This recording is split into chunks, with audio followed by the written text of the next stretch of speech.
The Snow Angel by Debby Boone, illustrated by Gabriel Ferrer.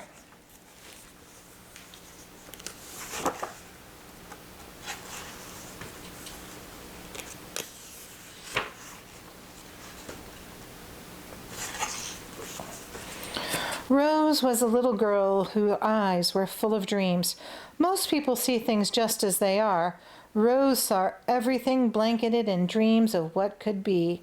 The world was much more beautiful because of it. Rose and her mother lived in a village where people had little by little forgotten how to dream. It's not that they meant to, it's just that simple problems seemed to get so big that they couldn't see beyond them. Nothing much seemed to matter anymore, and folks were just trying to make it from one day to the next. As for Rose and her family, Rose's father had died when she was a baby, but grandfather had come to live with them, and they loved each other very much. Rose enjoyed nothing more than listening to grandfather talk about the different things that he could be. He had given her the gift of dreaming.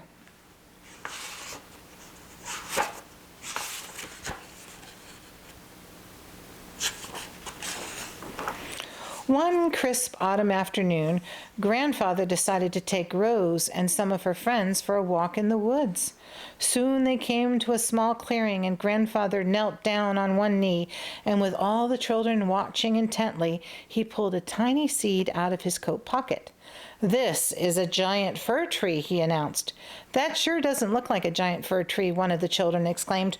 "Oh, but it is," grandfather replied. "You just can't see it yet."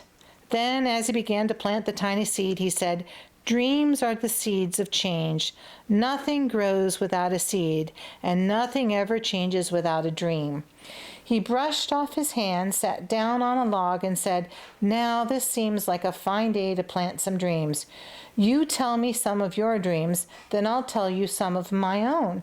By the time we're finished, we'll have planted a whole forest of dreams." Then he tilted his head back and laughed a good long laugh. Some parents didn't like the idea of an old man filling their children's mind with false hopes.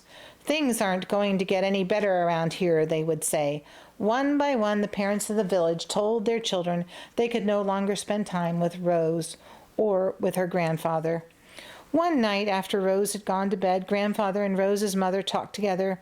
"A little girl needs to have friends," Mother said quietly. "Perhaps you shouldn't spend so much time with Rose and the other children." Grandfather paused for a moment and then softly replied, "All right, for Rose's sake." He tapped out his pipe and went upstairs to his room. That very night, silently and quietly, the snow came. Large white flakes fell to the ground below and continued to fall throughout the night. When Rose woke up and looked outside her bedroom window, she saw the whole town covered by a blanket of fresh white snow. She jumped out of bed, pulled on a pair of pants, a sweater, and her snow boots, and ran downstairs. "School's closed today. Dear, too much snow." Rose grabbed a piece of toast off a plate, spun around, and ran back upstairs to her grandfather's room. "Grandfather, it's snowing. Let's go out for a walk." "No, thanks," her grandfather replied sadly. "You go ahead. I'm going to stay inside and read." Rose walked slowly back down the stairs. "I'm going to visit the fir tree, Mama," Rose said. "Be back for lunch, dear," answered her mother. Rose headed out to the back door and into the snow. When she got to the little tree, only the very top of it was peeking out of the snow. She knelt down and brushed the snow off its tender branches. "Keep growing, little fir tree." Quietly, then, she leaned over it and whispered, "You're going to make it through this winter. I know it's kind of lonely when you're here all by yourself, but you'll be just fine. You're our special tree." Suddenly, an idea came to her. She lay on her back in the snow and waved her arms and her legs back and forth. Then she stood up, brushing the snow off her jacket. There! Her body had left a perfect imprint of an angel in the snow. "Here's a snow angel to watch over you when I'm not around. No one should be alone," Rose said, suddenly feeling sad. A tear rolled down her cheek, dropping silently onto the figure of the snow angel below. Rose wiped her eyes. "You're not alone," a small voice said. Rose looked up. To her amazement, there stood an angel. She wasn't any taller than Rose herself, with blonde hair and a halo that was tilted just a little bit. Everything about her had a soft glow, unlike anything Rose had ever seen. "Who are you? I mean, where did you come from?" Rose asked. The angel smiled and pointed down. Rose looked and saw that her impression in the snow had vanished. "Why, you're my snow angel." "Rose, I've come to ask for your help." "Help me? My help?" asked Rose. "Why me?" "Because," the angel answered, "you're a dreamer." "You know," Rose said, "that's what my grandfather calls me. I bet he'd sure like to meet you." "Well then," the angel said, "what are we waiting for? Let's go." She doesn't even leave any footprints, Rose thought as she hurried to keep up. When they reached the house, they looked up at Grandfather's window. Rose made a snowball, threw it toward the windowsill, and waited. In a few moments, the window opened, and Grandfather's head peered out. "Grandfather, I have a surprise for you. Come outside." "Well," Grandfather hesitated, "I'm not supposed to." Just then, the snow angel walked into view. Oh my, now that's different. I'll be right down." When Grandfather had come outside, the snow angel said, "The people of your town have forgotten how to dream. They have lost their childlike heart." "I know," Rose said. "They need to start having fun again." "Yes," Grandfather agreed. Rose, let's see if we can make them laugh." They tried this and that, but nothing seemed to work. Grandfather and Rose sat down, feeling tired and a little discouraged. "What should we do, Snow Angel?" Grandfather asked. "How can we get people to start dreaming again?" The angel smiled. "Sometimes people just need something wonderful to happen to them." Reaching out her arms, she said, "Come on, you two, hold my hands." Up they flew, higher and higher through the clouds. "Magnificent!" exclaimed Grandfather. "Oh," said Rose, "if only everyone could see this." The angel laughed.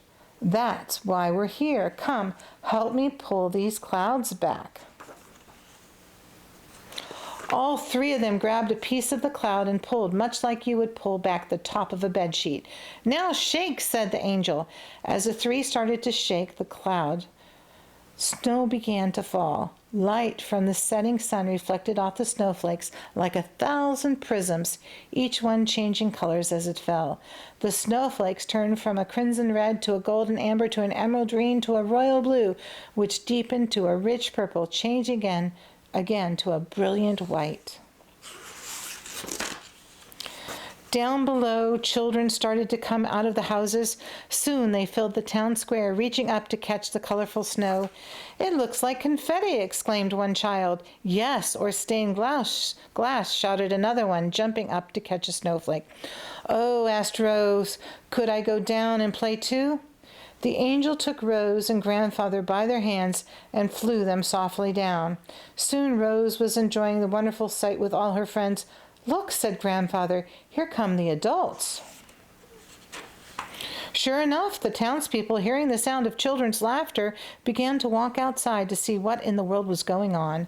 One by one they looked up at the falling snow, first in disbelief, then in wonder, and finally in giddy joy. In a few moments the square was filled with both children and grown-ups playing together in the snow. Grandfather turned and hugged the angel. Thank you for everything." The snow angel laughed. "It was fun for me too, and please tell Rose I couldn't have done it without her." The angel looked around as the snow fell, and the people laughed and cried and danced and sang. Then, almost to herself, she said, "Sometimes people just need something wonderful to happen to them."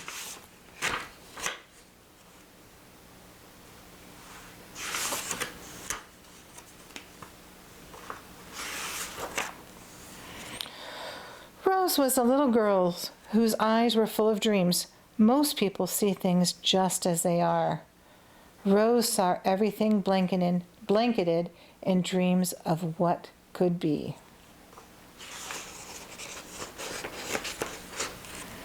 The world was much more beautiful because of it.